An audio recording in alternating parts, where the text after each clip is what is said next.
going to show you how to make this delicious maple pecan granola. It's low carb and it's really good. And I've got the ingredients assembled here. You need 1 3/4 cups of a coarsely chopped pecans. 1 3/4 cups of any other nuts and seeds that you like. Now the combination I've got here for the seeds, I've used some pepitas and sunflower kernels, and then I've used these flaked or slivered almonds. You can use any kind you like, and then just mixed a bunch together to get 1 3/4 cup. So that's a nice mix. Then you're going to need 1/2 cup of chia seeds, white, black, or mixed as mine are here. Doesn't make any difference. Next ingredient would be 1/4 teaspoon of salt.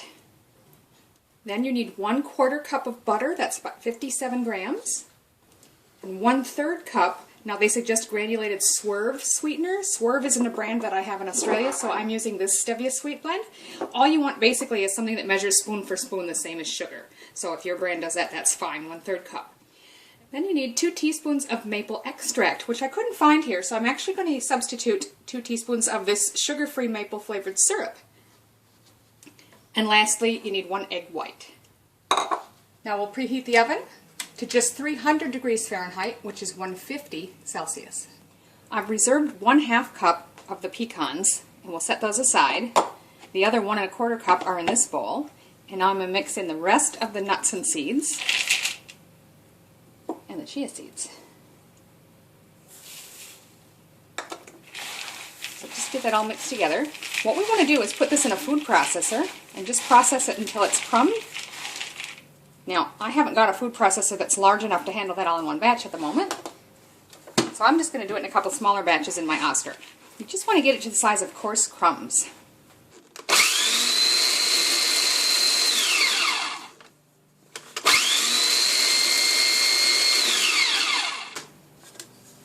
So you're just looking for about that texture, just coarse crumbs. A few larger bits here and there are just fine though. Go ahead and do the rest of that. Now to this mixture, we're going to add our 1/4 teaspoon of salt and the pecans that we didn't chop. And just mix that through.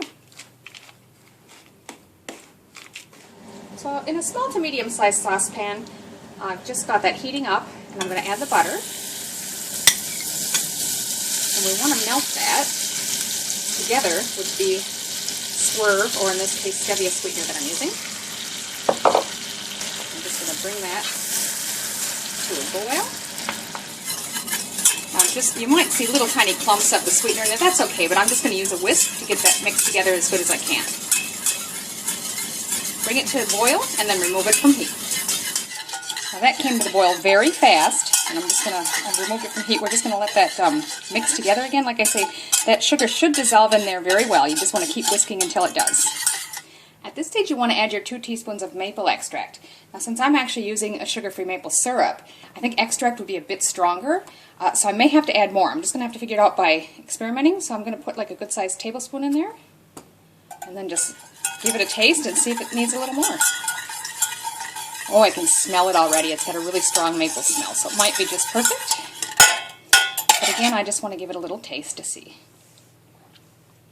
That's very mapley. That's just fine. Now we're just going to add that butter mixture to the ground nuts, and then we're going to add the egg whites. Now just stir that all through. Now you just need a large rimmed baking pan, and I'm lining it with baking paper. We're just going to heap this mixture on here.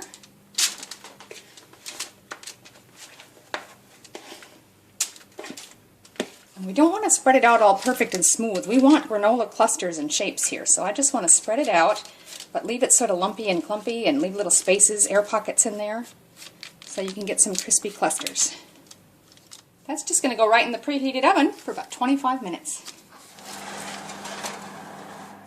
Now, several times during that 25 minutes, you want to take it out and give it a good stir.